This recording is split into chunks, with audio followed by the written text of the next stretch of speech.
Rasul diizinkan hijrah setelah tanda-tandanya itu setelah Isra Mi'raj, tapi hijrahnya persis tahun ke-13. Dan hijrah itu adalah momentum change. Tolong camkan ini, momentum perubahan. Momentum perubahan. Berubah dari mana ke mana? Perhatikan, pada waktu di Mekah 13 tahun Rasul fokus menggembleng keimanan. Rasul fokus menggembleng keimanan. Kemudian Allah ngasih tahu, ya, that's enough, cukup, kira-kira ini sudah kuat, sudah kokoh pondasinya. Di Al-Quran surat Ibrahim ayat 24 dan 25, antum baca kalau ini, asluha sabitun, akarnya kokoh, masuk ke dalam bumi sana. Jadi iman tidak mungkin tercerabut lagi. Qad tabayyana ar-rusydu minal ghayy, faman yakfur bit-taghut wa yu'min billah faqad istamsaka bil urwatil wuthqa. Sudah punya urwatil wuthqa, ikatan tali akidah yang sangat kokoh, yang nggak akan putus. Nak dibakar, nak diapo, tidak akan putus. Itu 13 tahun di Mekah. Baru kemudian Rasul dibimbing Allah hijrah ke Madinah, mulailah tadi menerapkan Islam secara kafah. Maksudnya seluruh sendi kehidupan ini dilakukan nilai-nilai Islam. Jadi bicaranya masih sepadan tadi. Seluruh sendi kehidupan itu, ya, dimasukkan nilai-nilai Islam. Maka ayat yang saya baca tadi adalah surat tadi, surat As-Saff tadi, itu surat Madinah, Madaniyah. Kamu jingok mak mano itu, atau di surat-surat yang lain Madaniyah, semuanya berupa bimbingan kehidupan pribadi, keluarga, masyarakat, berbangsa, bernegara, berurusan secara global. Itu di Madinah. Nah, itu hijrahnya seperti itu. Nah, sekarang pertanyaannya, kata kuncinya di change, perubahan. Maka hikmah ketiga ini, kita nak berubah apa tidak? Berubah tidak berubah, dunia berjalan terus. Seneng tidak seneng, kita akan berubah dari hidup mati kaki. Aduh tak yang nak hidup terus ini, tidak cek ini, nak meninggal juga kita nih. Maka berubah tidak berubah, kita akan berubah. Maka lebih baik kita dari awal kita menyediakan diri untuk berubah. Nah, untuk berubah ini aku sampaikan, oke, baik, pelan-pelan ya. Ada dalilnya di Al-Quran. Untuk berubah adalah, kata kuncinya, sejauh mana kita merespon petunjuk Allah. Nah, ini tolong camkan nih, sejauh mana kita merespon petunjuk Allah. Jadi maksudnya tergantung kita. Saya sampaikan dulu dalilnya di surat Al-Insan, surat tentang manusia, surat nomor 76. Inna hadainahu sabila imma syakira wa imma kafura. Kami telah menunjuki jalan yang lurus. Tapi manusia ikhtiaratan, ternyata manusia merasa bebas memilih, dan memang disuruh memilih oleh Allah. Maka ada yang memilih syakira, beriman, bersyukur. Ada yang memilih kafura, ingkar, ya, menutup-nutupi, mengingkari kebenaran, memilih kafir. Itu dulu. Itu namanya respon terhadap petunjuk. Allah ngasih petunjuknya tadi sikok, cuman jalan yang lurus. Ternyata orang milihnya dua macam. Ada yang milih disitulah, ada yang milih lain. Kita milih yang mana? Kita 17 kali sehari semalam angkat sumpah, ya. Kita sumpahnya jelas-jelas, ihdinas siratal mustaqim, tunjuki kami jalan yang lurus, dan kami nak melok di situ. Sampai kita pakai keterangan lagi. Kalau boleh nanya, jalan yang mana, Cek? Siratal ladzina an'amta 'alaihim ghairil maghdub waladdallin. jalan yang lurus, jalan yang pernah ditempuh para nabi, orang-orang yang soleh, bukan jalan ya orang-orang yang engkau murkai, dan bukan jalan orang-orang yang sesat. Seperti itu. Kata kuncinya tergantung respon terhadap perubahan. Bayo, udah hampir di ujung. Nah, respon terhadap perubahan ini, ya kita lihat. Satu, ya Allah ngasih petunjuk kan, ngasih petunjuk. Petunjuk Allah yang pertama bentuknya adalah petunjuk umum. Petunjuk umum. Kalau dalam bahasa Inggris disebut general precaution. Ya, petunjuk umum. Petunjuk umum itu tamsilnya adalah rambu.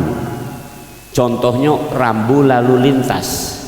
Itu rambu lalu lintas itu nak wong kafir, wong Islam, wong kaya, wong miskin, pacak dak nyingok rambu itu. Misalnya ada rambunya gambar garpu sama sendok.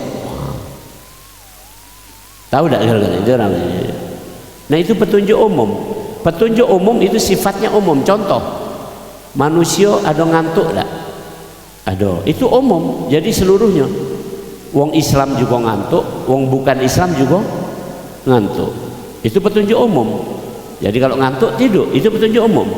Kan responden. Ada orang ngantuk tapi begadang. Nah itu. Jadi responnya sudah jelek. Ada petunjuk umum yang sifatnya, contoh lagi, lapar. Petunjuk umum ini berlaku untuk semuanya. Lapar. Kalau lapar berarti harus makan. Petunjuk umum juga ini. Contoh ini baru petunjuk umum ini. Maka petunjuk umum ini banyak yang gagal. Petunjuk umum ini gagal. Bejenggot berpasangan sama berlipstik kan mak itu nih.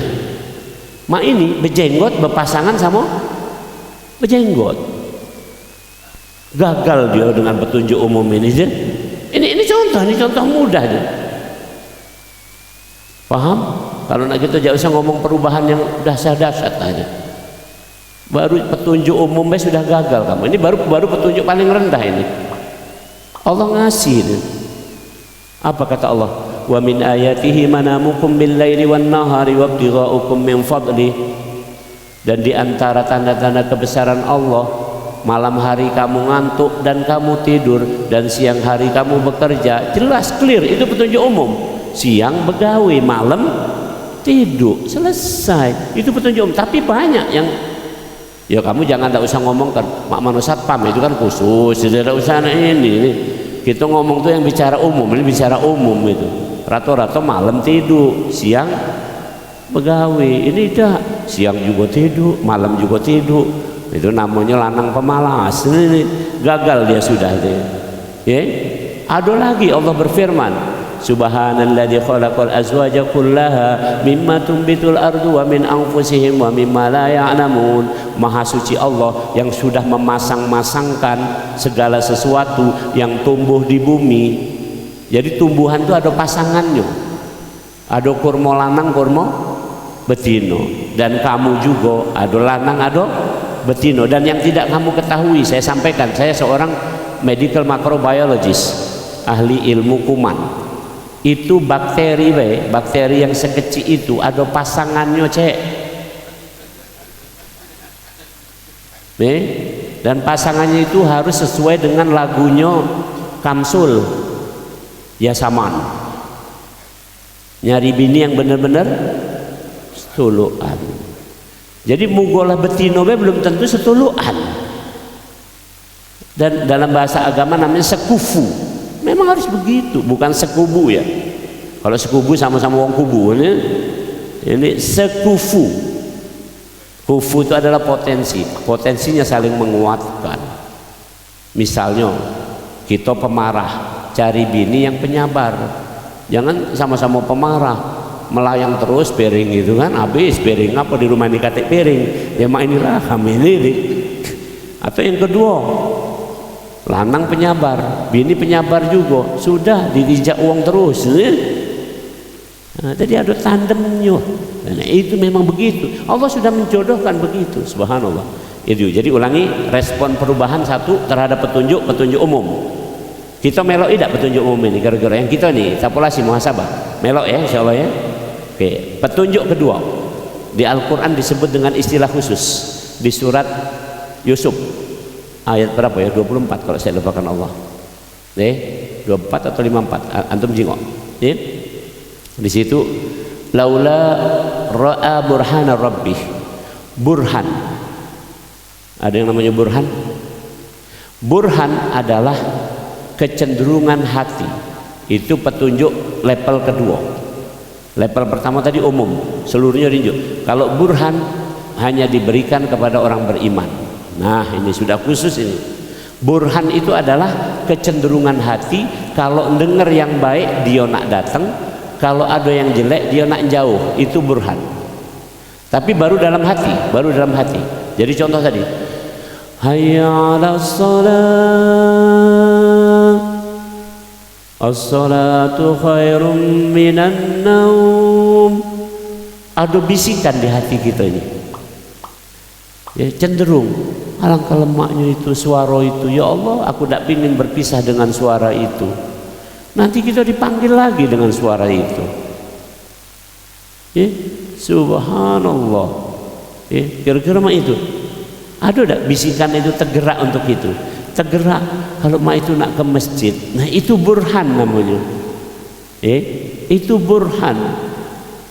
Nah, sama dengan nonton TV, berita itu baik, mamang sama bibi itu baik metu misalnya kan, ngomongnya anti Islam terus segala macam, dalam hati tergerak kan, ya yo wong ini kamu pindahkan channel. Nah itu burhan. Tapi kalau kamu malah oh yonian sudah cek, itu burhan Bang Raya ini kira-kira mak itu ini burhan yang aslinya nih ya Bang Raya ini yang ada di sini lah.